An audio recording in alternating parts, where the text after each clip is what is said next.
northbound side, that place remains closed following an explosion. Govan Whittles is at the scene for us to show us what it is that you are seeing, Govan.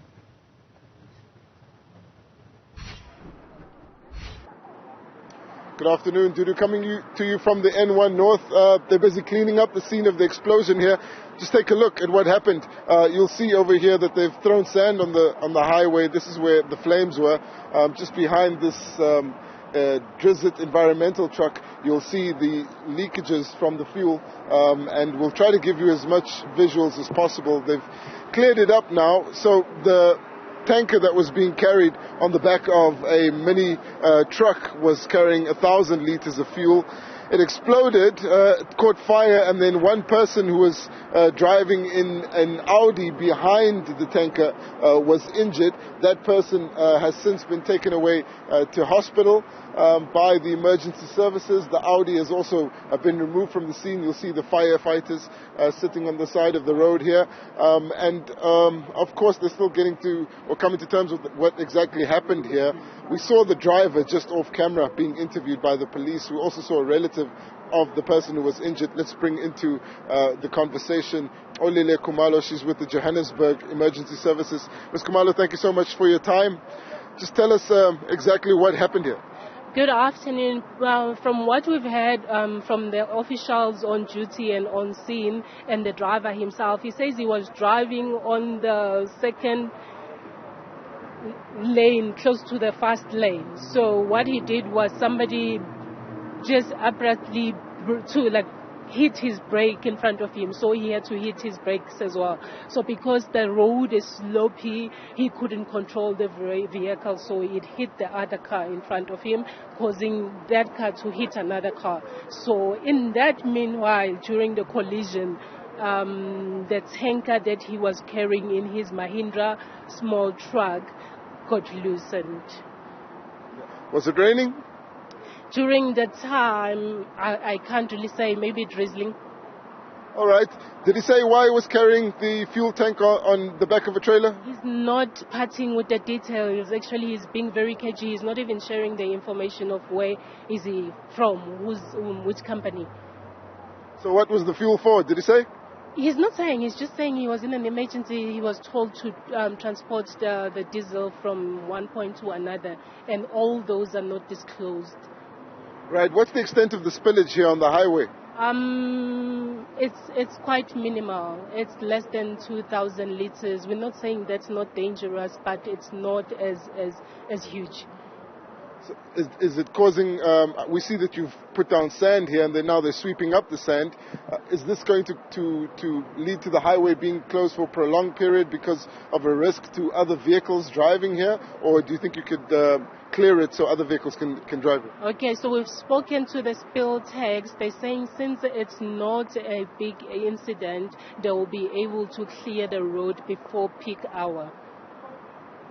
All right. There's some questions about why this person was carrying the tanker on the back of a truck. Is that the normal way to transport the fuel in this instance, or is that out of protocol? It is allowed to carry diesel. It was diesel. It is allowed to carry such a tanker, but the person must have a permit to carry. So we're not sure whether he does have a permit right now. We're still trying to clarify that with him. All right. What else are you looking at with regards to this accident?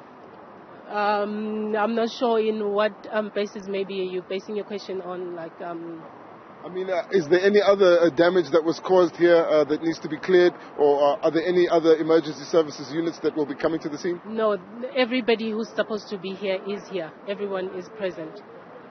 All right. Thank you so much. That's Olile Khumalo. She's a representative from the Johannesburg Emergency Services.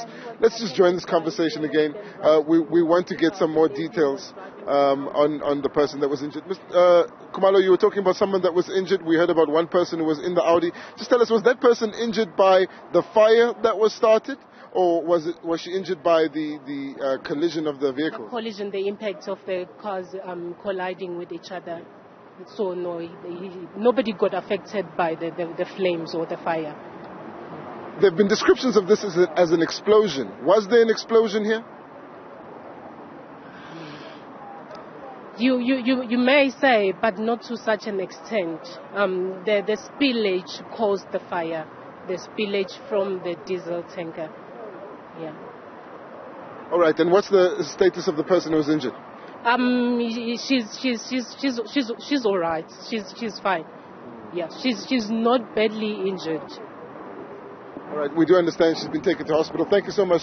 Olele Kumalo here, speaking to us here at the scene of the accident on the highway. We'll leave you with these visuals from the accident scene. You see that they're picking up the sand.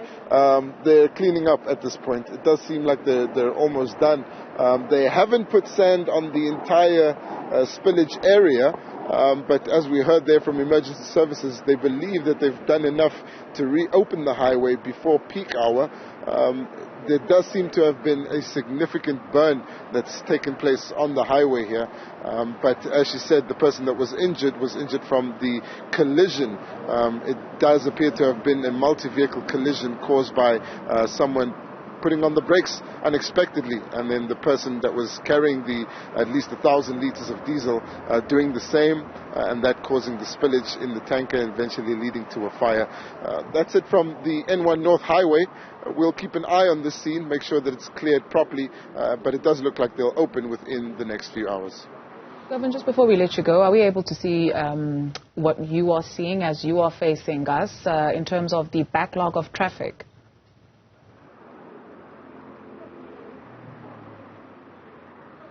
We can't show you the entire backlog of traffic, but let's attempt to do so. What we can show you at this point is some of the emergency services vehicles. They've essentially left this area or created a cordoned off area, which is about 500 meters before you see the backlog of the traffic. What we will try to show you now, though, is the tanker that exploded.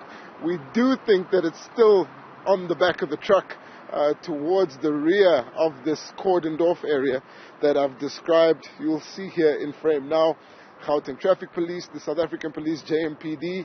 Of course, we saw there the Environmental Disaster Unit. We also saw the Joburg Emergency Services, the Fire Brigade. That tanker should be coming into frame now. If you could see it on the back of one of the trucks that's being used by the emergency services here. Trying to spot the driver. He was in this area a little bit earlier, not here at the moment anymore. He was being spoken to by the Johannesburg Emergency Services as well as the Johannesburg Metro Police Department. This is the tanker. Take a look at it. Looks like it not only leaked, but there was some sort of explosion.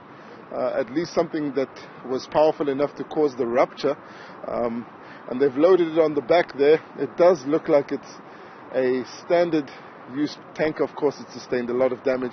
Not really certain about the specifications of what's required. But you'd see that the cordoned off area on the highway extends well over 1 kilometer. Around that bend is where you find Malibongwe. And that's really where the traffic begins. So unfortunately we can't show you the extent of the backlog on the highway, but there is still some investigation that's going on here. Looks like they'll be here for at least another hour, but they do aim to open this stretch of highway which goes all the way up to William Nicol before peak hour, which starts in about 2 to 3 hours. Governor Whittles, thank you very much for that comprehensive update.